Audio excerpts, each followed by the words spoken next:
C'est bien, donc on lit dans l'Apocalypse au chapitre 20 et on lit à partir du verset 11. Donc je commence la lecture, puis s'il y en a qui veulent suivre dans la lecture, vous pouvez le faire. Apocalypse 20 et le verset 11. Puis je vis un grand trône blanc et celui qui était assis dessus. La terre et le ciel s'enfuirent devant sa face, et il ne fut plus trouvé de place pour eux. Et je vis les morts, les grands et les petits, qui se tenaient devant le trône. Des livres furent ouverts, et un autre livre fut ouvert, celui qui est le livre de vie. Et les morts furent jugés selon leurs œuvres, d'après ce qui était écrit dans ces livres. La mer rendit les morts qui étaient en elle, la mort et le séjour des morts rendirent les morts qui étaient en eux, et chacun fut jugé selon ses œuvres. Puis la mort et le séjour des morts furent jetés dans les temps de feu. C'est la seconde mort, les temps de feu. Quiconque ne fut pas trouvé écrit dans le livre de vie fut jeté dans l'étang de feu. Puis, je vis un nouveau ciel et une nouvelle terre, car le premier ciel, la première terre, avait disparu, et la mer n'était plus. Et je vis descendre du ciel, d'auprès de Dieu, la ville sainte, la nouvelle Jérusalem, préparée comme une épouse qui s'est parée pour son époux. Et j'entends du trône une forte voix qui disait: Voici le tabernacle de Dieu avec les hommes. Il habitera avec eux, et ils seront son peuple, et Dieu lui-même sera avec eux.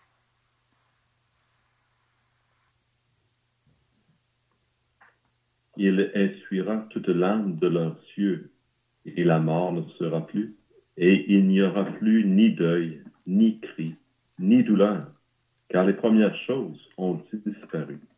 Et celui qui était assis sur le trône dit: Voici, je fais toutes choses nouvelles, et il dit: Écris ces paroles. Écris, ces paroles sont certaines et véritables.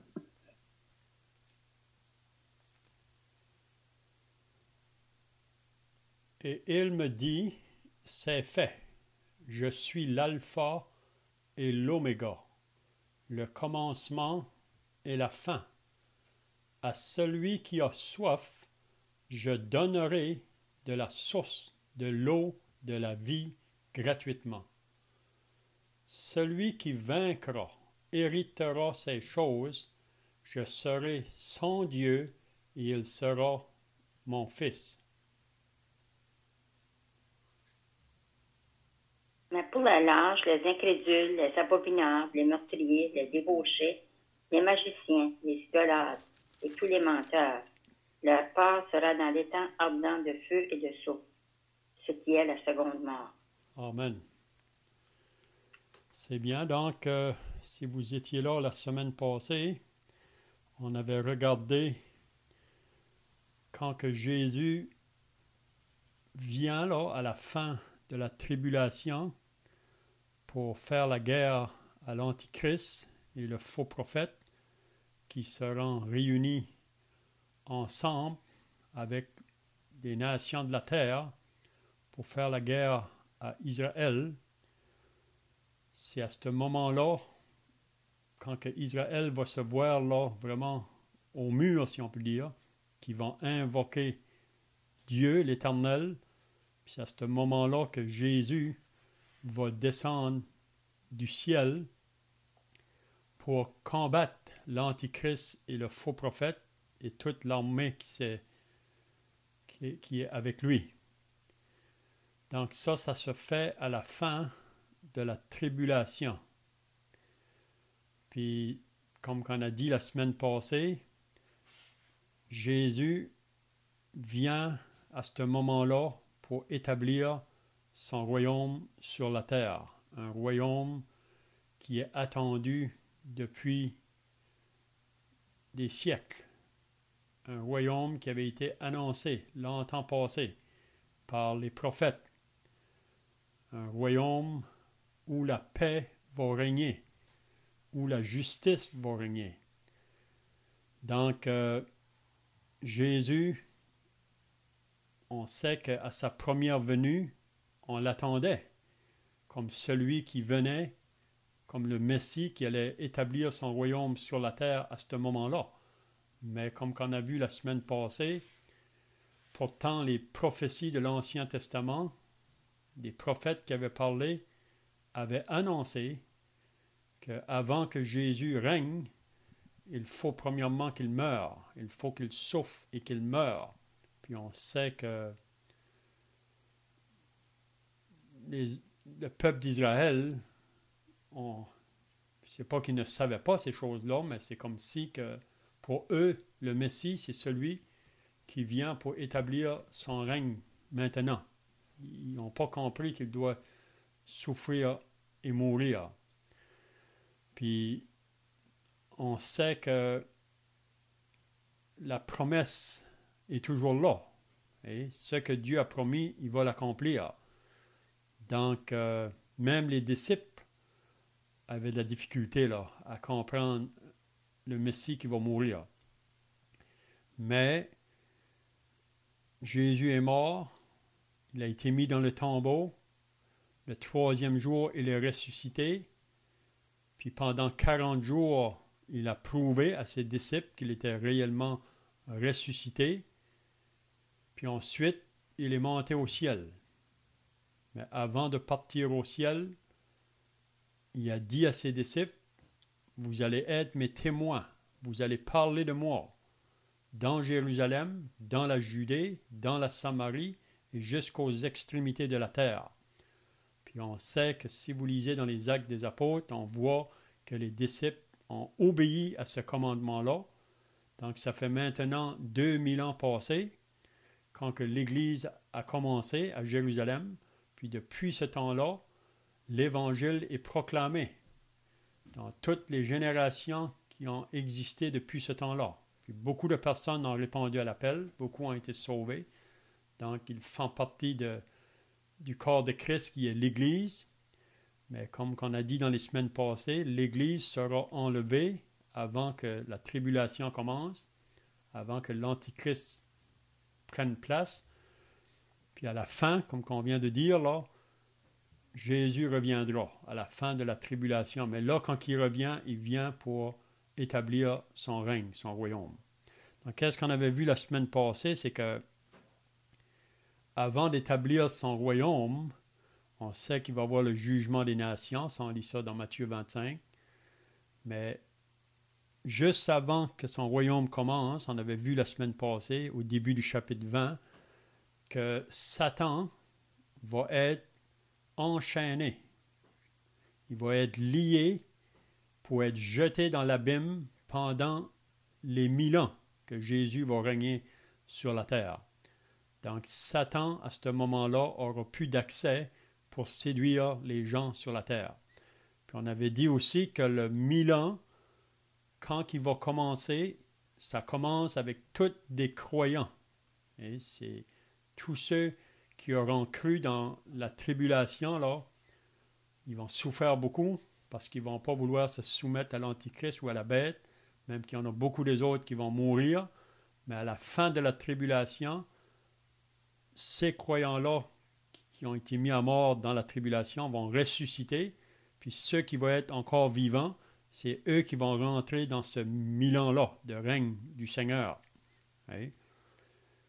Donc ça commence avec tous des croyants, puis Satan est enchaîné, donc on ne peut pas décrire vraiment qu'est-ce que ça sera le 1000 ans, mais une chose qu'on peut dire, qu'il n'y aura pas de péché là. Le péché sera là, mais il ne pourra pas se manifester. Parce que Jésus, là, il règne avec sa verge de justice. Donc, c'est vraiment un règne de paix, un règne de justice. Il n'y aura pas de guerre dans ce temps-là. Ça va être vraiment, on ne peut pas le décrire vraiment. Mais qu'est-ce qu'on a vu la semaine passée? Il y a beaucoup de choses qu'on pourrait dire, là, mais à la fin des 1000 ans, le diable va être relâché à nouveau, ça nous dit, pour un peu de temps.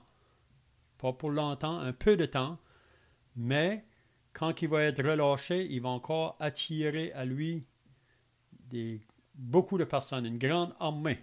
Ça veut dire des personnes qui, dans le 1000 ans, auraient voulu peut-être se manifester pour faire le mal, mais ils étaient arrêtés, ils ne pouvaient pas. Mais là, ils vont se joindre à Satan, puis cette armée-là, ils vont encore se lever pour faire la guerre aux saints à Jérusalem, là, dans le camp des saints. Mais c'est là, à ce moment-là, que le feu descendra du ciel pour les dévorer, vraiment. C'est ça que ça dit. Il les dévorera. Puis c'est à ce moment-là aussi que le diable, ça va être sa fin. Il va être pris, puis jeté dans l'étang de feu et de soufre, où sans la bête et le faux prophète. Donc la bête et le faux prophète ont été jetés au début des 1000 ans. Mais le diable, lui, sera jeté à la fin des 1000 ans. Puis ça nous dit qu'il sera tourmenté jour et nuit au siècle et des siècles. Donc on avait vu ici à la fin des 1000 ans, là, c'est vraiment ça qu'on appelle la fin du monde, la fin de ce monde ici. Okay? Puis qu'est-ce qu'on va voir ce soir maintenant? C'est le 6e événement futur dans le plan prophétique de Dieu. On a dit qu'il y a 7 événements encore à se faire là, dans le plan de Dieu.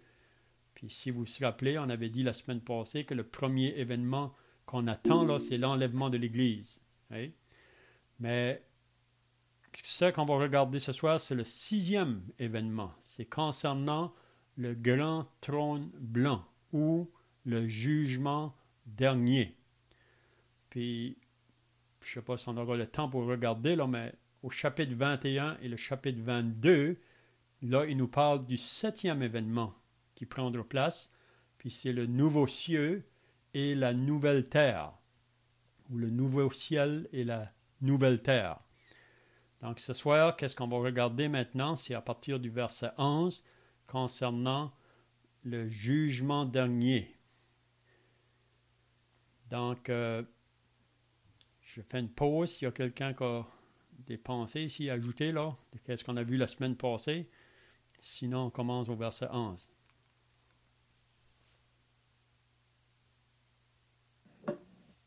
En fait, ce qui nous est annoncé, ce dont tu nous parles, Léon, ce sont des choses qui sont vraiment pas dans le cœur de l'homme.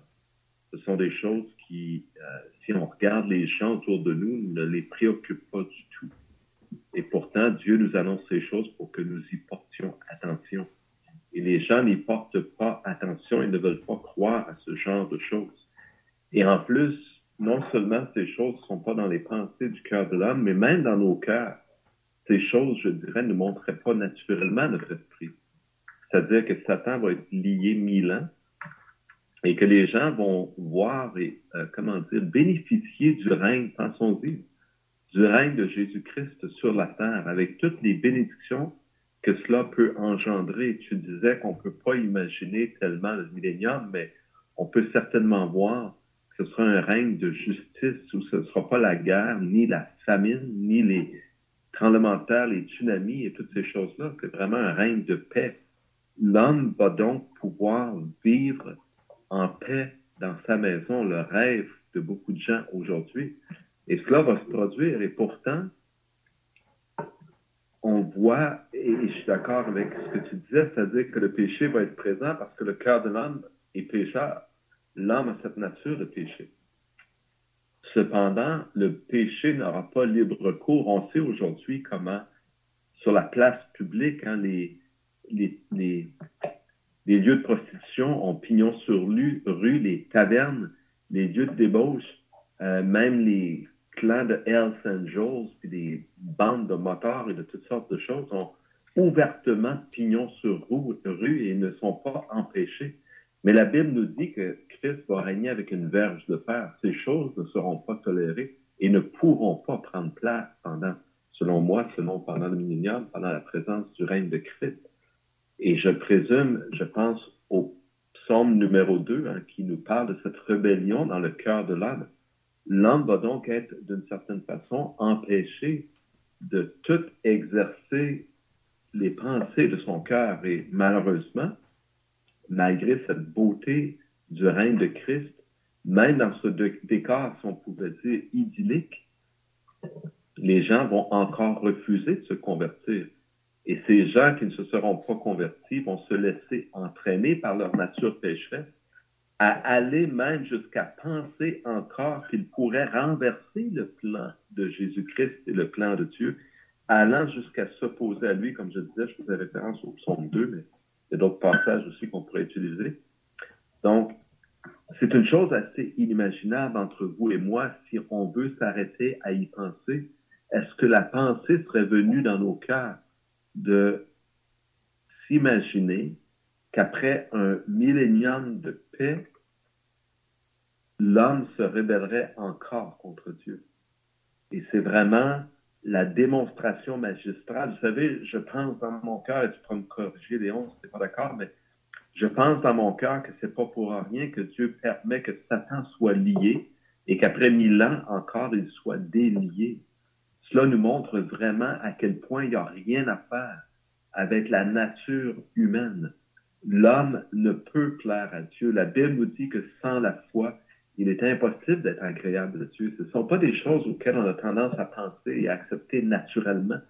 On le croit et on le pense parce que Dieu nous l'enseigne. Donc, je voulais quand même peut-être prendre le temps d'insister sur cette magistrale démonstration que Dieu fait à la fin des temps en permettant, si vous voulez, à Satan de sortir et d'encore une fois rallier des hommes avec lui pour se rebeller contre Dieu et de s'en prendre au plan de Dieu ou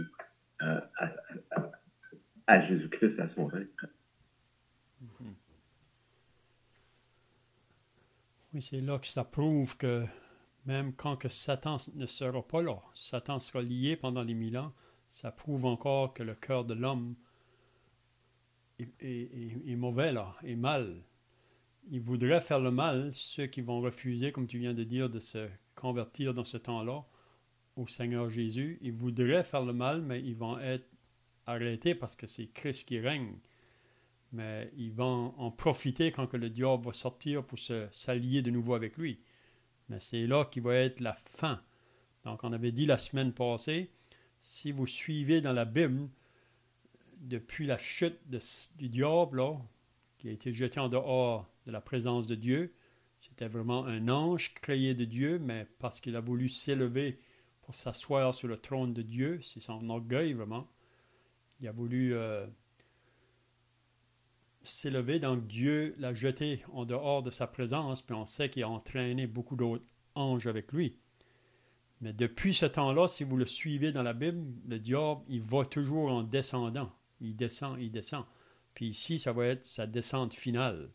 C'est quand il va être jeté dans l'étang de feu et de soufre.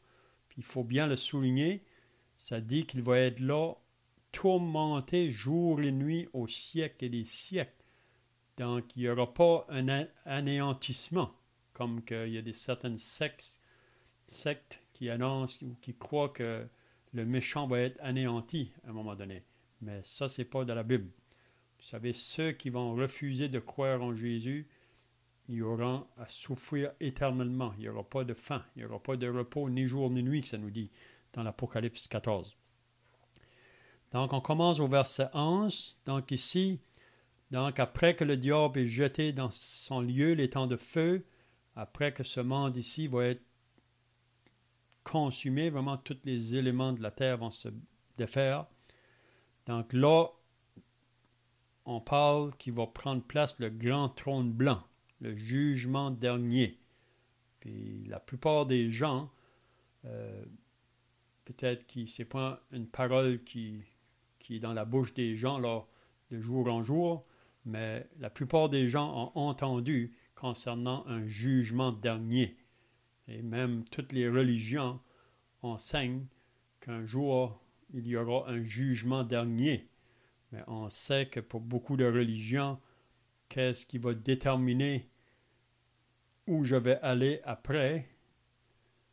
C'est mes œuvres. Si j'ai fait plus de bonnes œuvres que de mauvaises, c'est ça qui va déterminer si je vais aller dans le ciel ou en enfer. Mais ici, on va bien comprendre ce soir que le jugement dernier, ceux qui seront là pour être jugés, ils vont tous être jetés dans l'étang de feu et de soufre, là où est le diable et le faux prophète et l'antichrist. Donc, on va lire à partir du verset 11. Donc,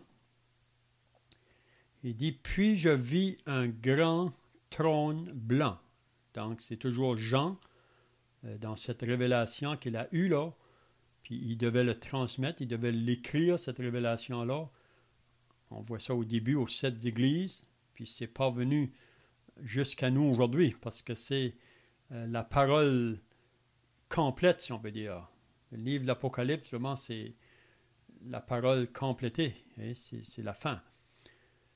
Donc, Jean nous dit, « Puis je vis un grand trône blanc, et celui qui était assis dessus. » Donc, pourquoi que Jean nous dit qu'il a vu un grand trône blanc? Qu'est-ce que ça peut signifier, un grand trône blanc?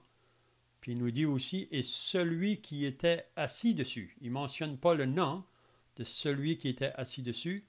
Donc, est-ce que c'est possible pour nous de savoir qui était assis sur ce grand trône blanc? Est-ce que quelqu'un a des pensées là ou des questions aussi? Ce serait Jésus.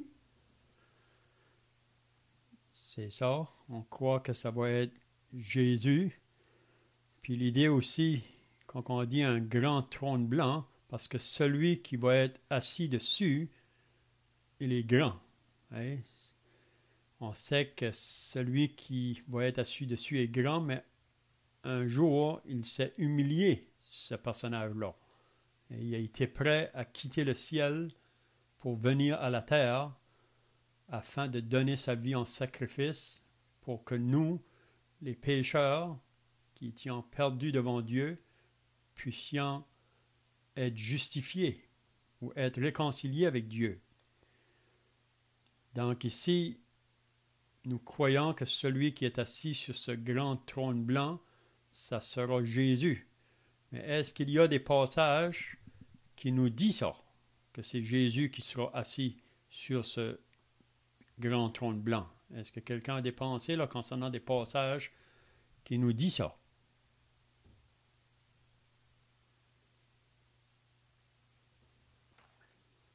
On sait que Jésus a parlé à ses disciples en disant que les apôtres, qu'ils seraient assis sur des trônes et qu'ils jugeraient le monde. Jésus a dit aussi que tout jugement lui avait été remis.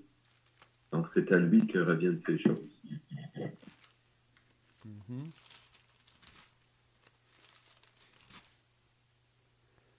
Donc si on lit dans les Actes des Apôtres, il y a un passage là qui nous dit que c'est Jésus qui va être le juge à la fin. Si vous lisez dans les Actes au chapitre 17, au verset 30, c'est les paroles de l'apôtre Paul quand il était dans la ville d'Athènes. Puis il pouvait dire, « Dieu, sans tenir compte des temps d'ignorance, annonce maintenant à tous les hommes, en tout lieu, qu'il est à se repentir. » Donc c'est ça le message de l'Évangile vraiment, la repentance.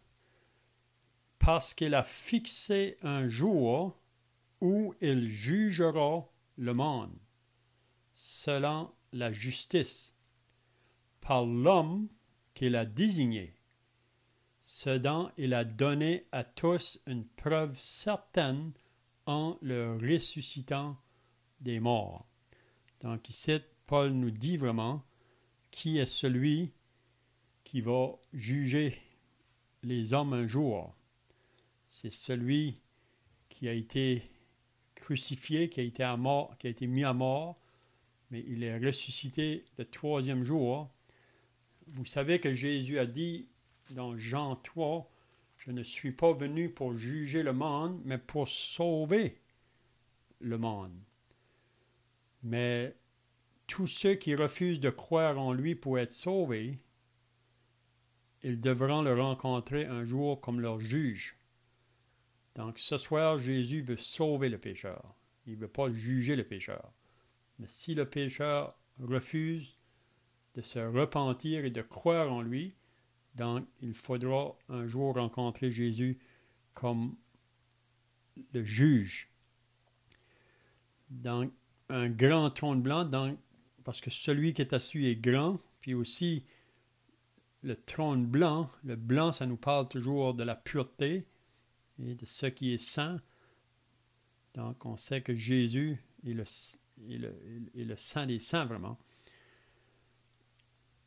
Donc, je ne sais pas si vous avez d'autres pensées, là.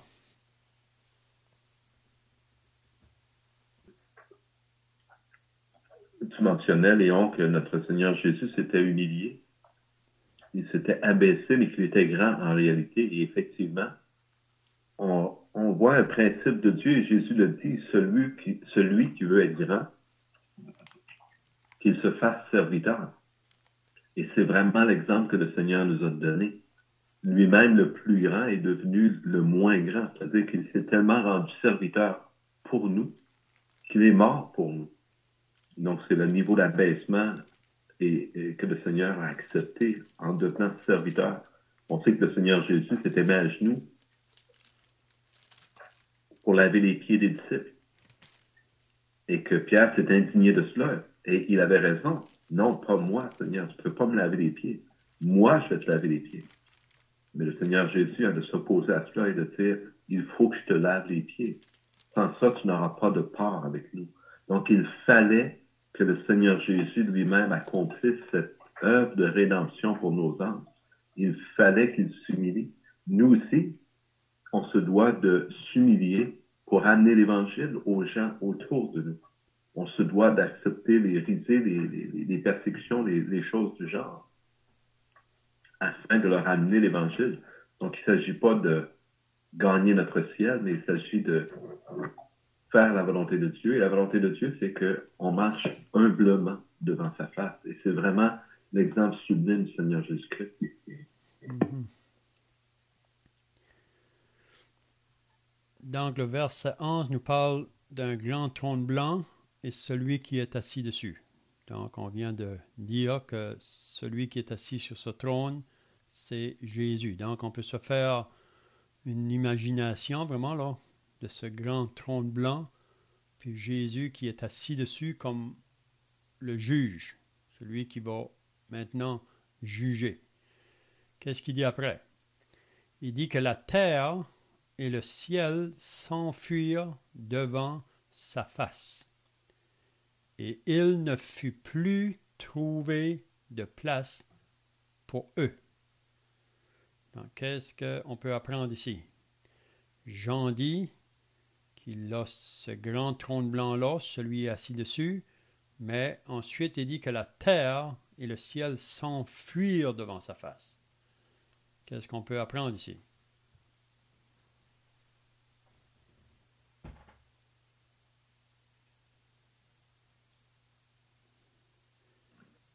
Aujourd'hui, vous savez, dans le monde scientifique, on nous enseigne, on se fait dire, nos enfants à l'école se font dire que la Terre va subsister encore des milliards d'années, le ciel et la Terre, le Soleil, etc., l'univers. Et ils font des projections de ce qui arrivera, des rencontres de galaxies, etc. L'homme n'a vraiment pas dans son cœur la pensée de Dieu, encore une fois.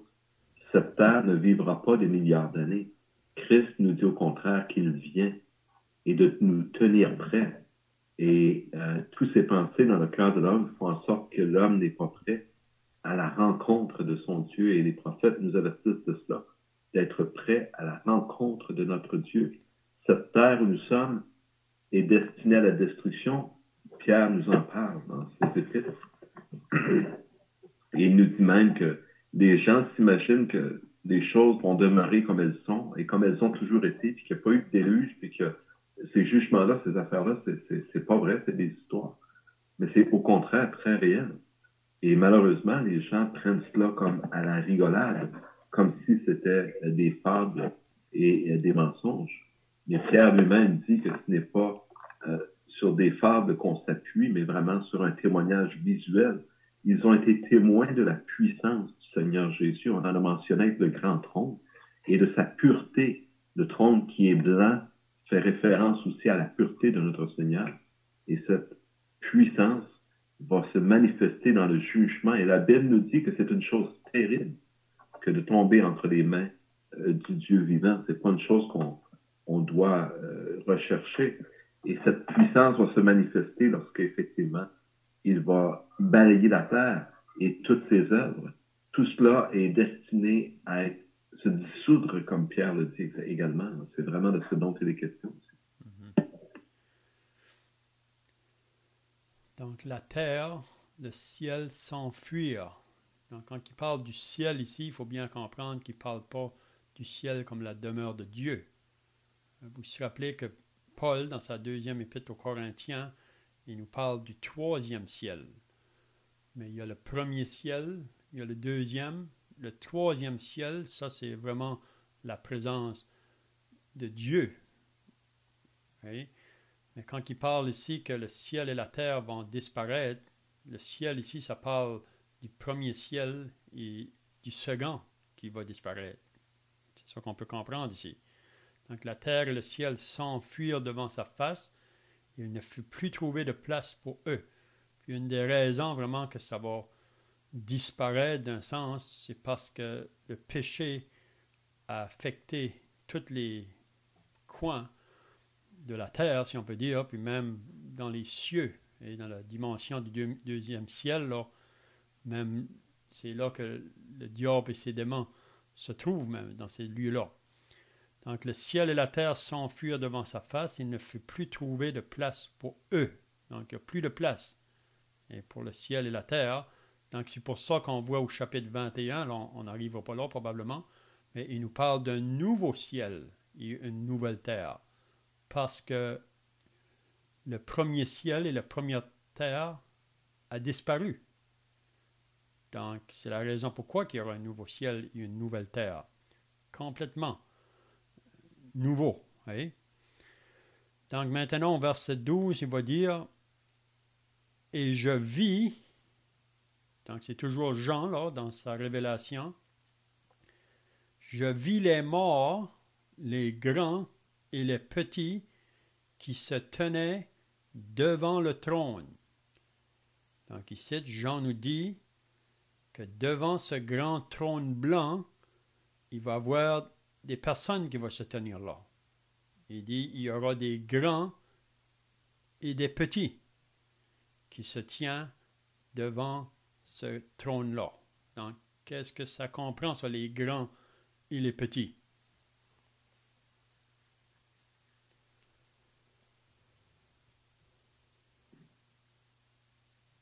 Tous les hommes de la terre, vraiment des puissants, comme ceux qui sont peut-être des plus simples gens, des gens ordinaires, tout le monde.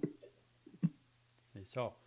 Puis vraiment ici, quand que le grand trône blanc va prendre place, ça comprend tous les gens depuis le début de l'humanité, là, tous ceux qui auront refusé de croire en Dieu.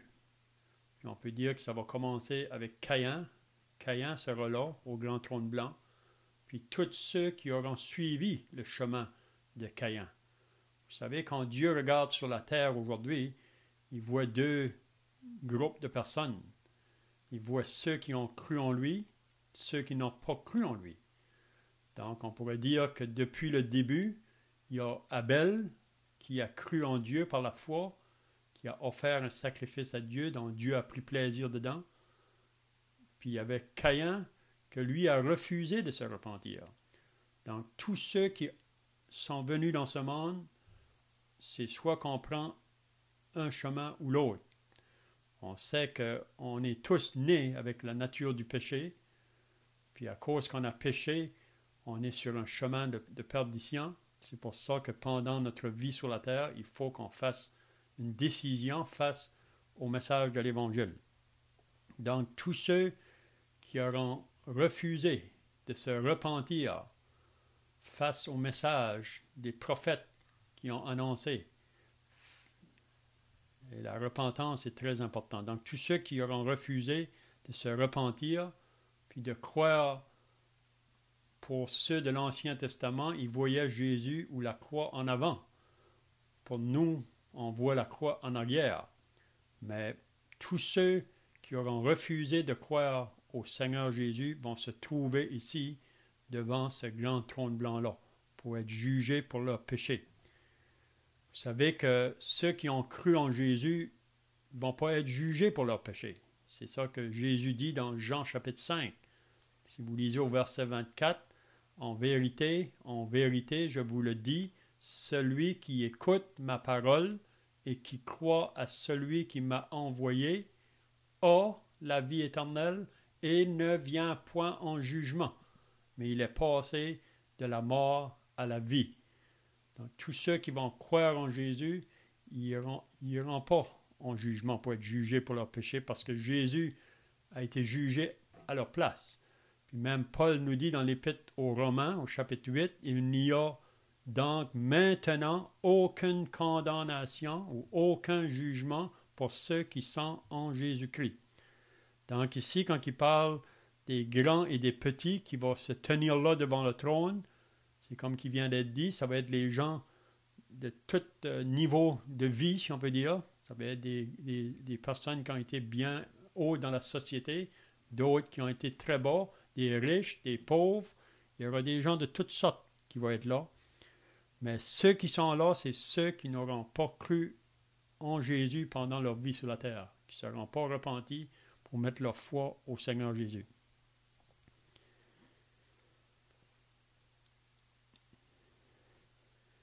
Donc, qu'est-ce qu'il dit ensuite? Il dit qu'il va y avoir des livres qui vont être ouverts là. Donc, à ce jugement dernier, il va y avoir des livres. Okay? Plusieurs livres. Ça ne dit pas un livre, ça dit des livres. Donc, pour moi, ça comprend des livres de la vie de chaque individu qui va se trouver là. Puis, ça nous dit, et un autre livre fut ouvert. Donc, il y a des livres, mais il y a aussi un autre livre. Puis là, il nous dit, qu'est-ce que c'est l'autre livre? Celui qui est le livre de vie. Donc, il y aura un autre livre. Celui qui est le livre de vie. Donc, il nous dit ensuite, qu'est-ce que ça comprend? Ces livres-là qui vont être ouverts, là. Et les morts furent jugés selon leurs œuvres. Donc, qu'est-ce qu'on peut dire? Que la vie de chaque personne est enregistrée dans les livres de Dieu. Toutes les choses que l'homme a fait pendant sa vie sur la terre. Un jour, quand il va se trouver devant ce grand trône blanc parce qu'il aura refusé de croire en Jésus, il va être placé là devant le Seigneur. Puis ça nous dit que les morts furent jugés selon leurs œuvres d'après ce qui était écrit dans ces livres. Donc, il faut bien comprendre que le péché ne peut pas se cacher de Dieu. Vous savez, il y a beaucoup de gens qui pensent aujourd'hui qu'on peut faire n'importe quoi, puis que Dieu ne voit pas. Mais c'est faux. Tout mal qui a été fait, c'est enregistré dans les livres de Dieu, puis chacun sera jugé selon leurs œuvres d'après ce qui est écrit dans ces livres. Donc, on peut voir aussi qu'il va y avoir des degrés de punition là. Si vous étiez à l'étude jeudi soir, on a parlé dans Matthieu au chapitre 11, à la fin là, quand que Jésus a annoncé des malheurs sur 3 villes dans lesquelles il avait fait beaucoup de miracles. Mais les gens de ces villes-là, ils ont vu Jésus marcher au milieu des autres, ils ont vu ces miracles qu'il a faits, mais ils ont refusé de croire en lui. Puis Jésus nous dit que leur jugement va être beaucoup plus sévère parce qu'ils ont eu des plus grands privilèges, si on peut dire, de le voir, de voir ses miracles, tandis que d'autres, dans d'autres villes qui ont vécu, n'ont pas eu ces privilèges-là. Puis Jésus dit que les gens de ces villes-là, ils seront jugés plus sévèrement que les autres qui n'ont pas eu le même privilège. Donc, on voit qu'au jugement dernier, il y aura des degrés de punition. Okay? Donc, je ne sais pas si vous avez d'autres pensées ici, là. Moi, j'ai essayé d'imaginer quand le passage dit des livres furent ouverts et j'imagine le nombre de personnes qu'on est sur cette terre et puis on essaie d'assembler toutes ces livres-là. La vue risque d'être inimaginable, mais probablement que c'est peut-être pas la vue que je m'imagine, mais j'essaie d'imaginer à quoi ça va ressembler des livres de chaque individu sur cette terre.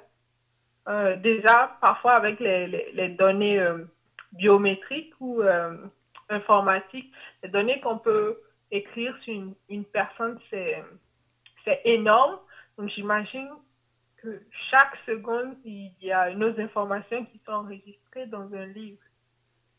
Ça va être grand. C'est peut-être une image que le Seigneur veut nous donner, je ne sais pas. Mais oui, c'est ça, je me demandais. C'est ça, parce que c'est un grand Dieu. Donc, avec Dieu, il n'y a rien qui va échapper. Hein?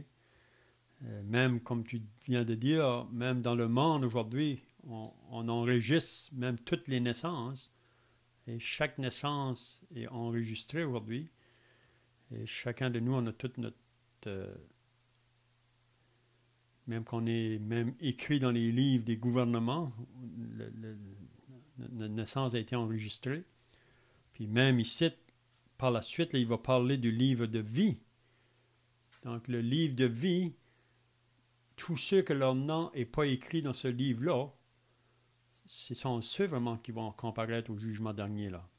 Donc, tous ceux que leur nom n'est pas écrit dans le livre de vie, ça veut dire qu'ils n'ont pas cru en Jésus pendant leur vie parce que c'est le moment qu'on met notre confiance au Seigneur Jésus, le moment qu'on croit en lui, c'est à ce moment-là que notre nom est écrit dans le livre de vie. Okay? Donc, il y a des choses qui peuvent nous échapper, mais on sait qu'avec Dieu, il n'y a rien qui est impossible. Hein? J'aimerais ajouter un petit peu à ce commentaire-là, Léon. Juste faire une analogie, si vous voulez. L'homme est absolument incapable de compter juste le nombre d'étoiles qu'il y a dans l'univers.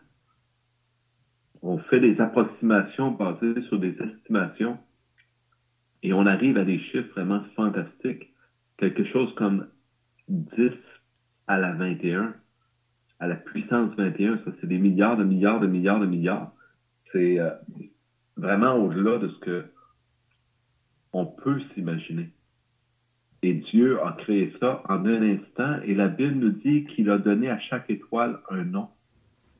Vraiment, si on pense aux ordinateurs à la vitesse et la puissance de calcul qu'ils ont aujourd'hui, par rapport à l'homme, c'est énorme. Par rapport à Dieu, c'est vraiment rien. Et cela devrait nous faire craindre parce que réellement, les gens s'imaginent qu'il y a des choses qui vont échapper à Dieu, mais ce n'est pas vrai. Et même, la Bible nous dit que les pensées du cœur vont être jugées. Ce qu'on n'a pas dit, ce qu'on n'a pas fait, mais ce qu'on a pensé. Des fois, ça, en fait, Jésus même le dit clairement, c'est du cœur que viennent les mauvaises pensées. Hein?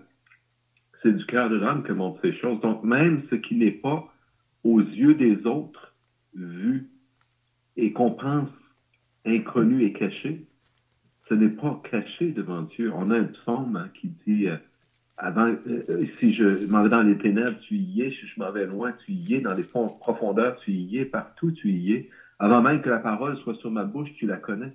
Donc, c'est vraiment pourquoi aussi la Bible nous dit que c'est une chose terrible que de tomber en jugement devant le Dieu vivant.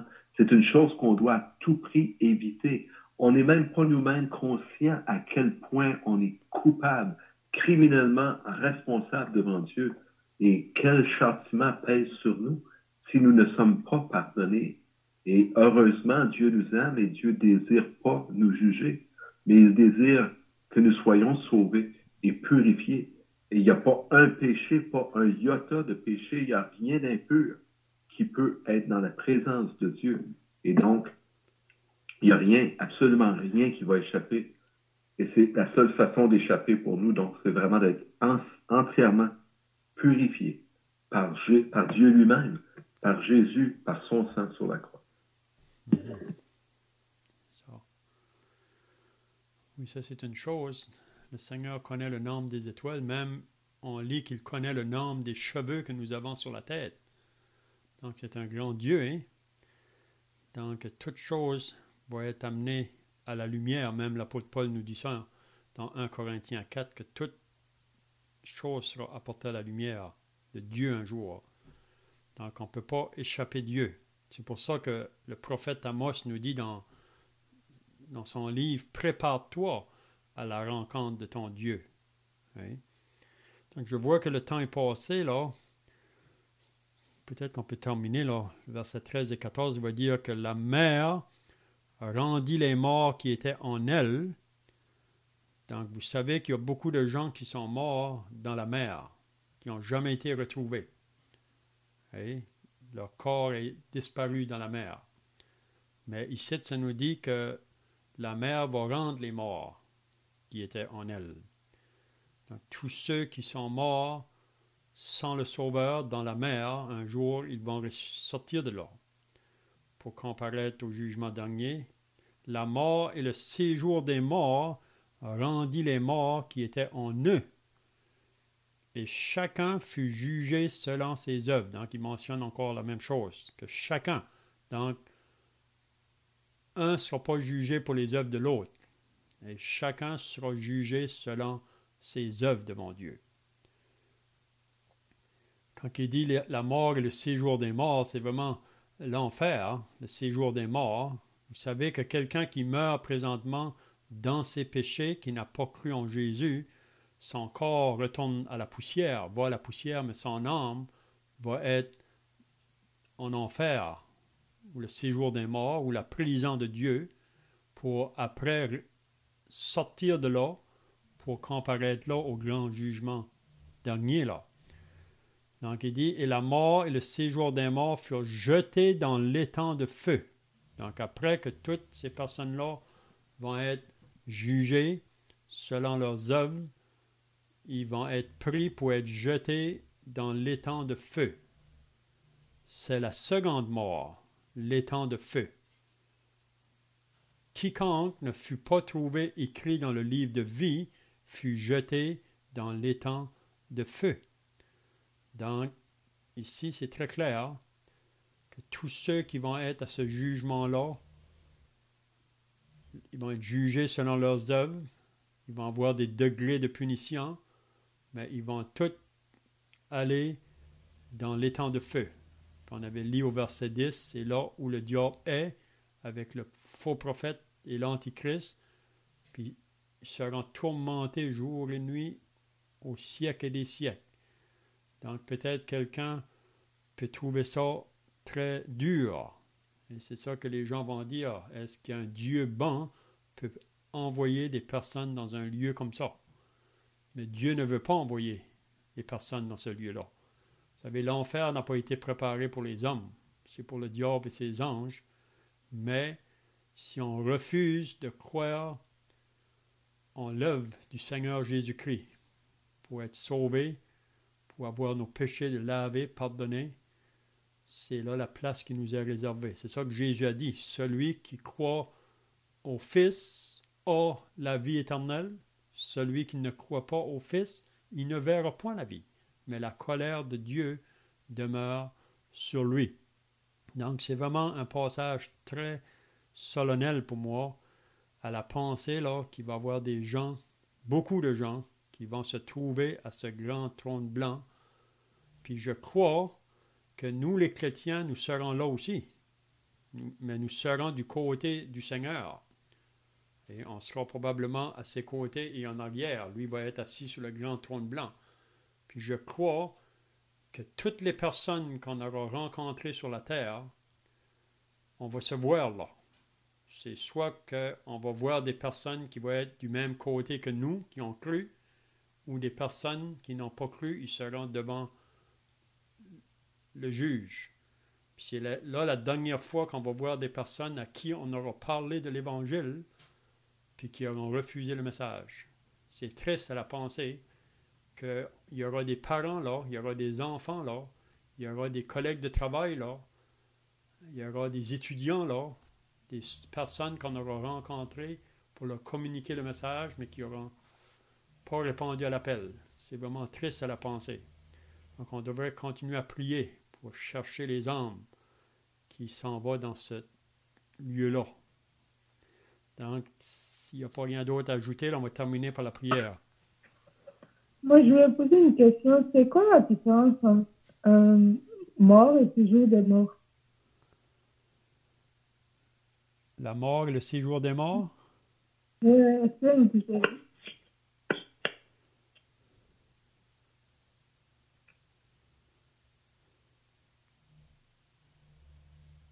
Je pense que pour moi, ça comprend toujours quand il dit au verset 13, la mère rendit les morts qui étaient en elle. La mort et le séjour des morts. Le séjour des morts, pour moi, c'est l'enfer. C'est là où les personnes sont présentement, qui n'ont pas cru en Jésus, là, ils vont sortir de ce lieu-là. Ok. Mm-hmm. Ok, merci.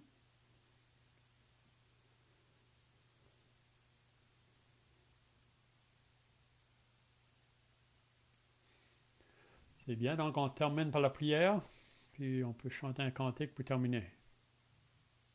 Tu es Père, tu es grand, tu es saint, tu es puissant. Et Seigneur, ce jugement nous effraie parce que cela est à ta mesure et non à notre mesure. Mais Père, nous te louons et nous te bénissons parce que nous pouvons avancer vers ces jours sans crainte aucune, parce que tu nous as toi-même à rassurer. Père, tu nous as dit clairement que tu ne voulais qu'aucun ne périsse, mais que tous soient sauvés. Et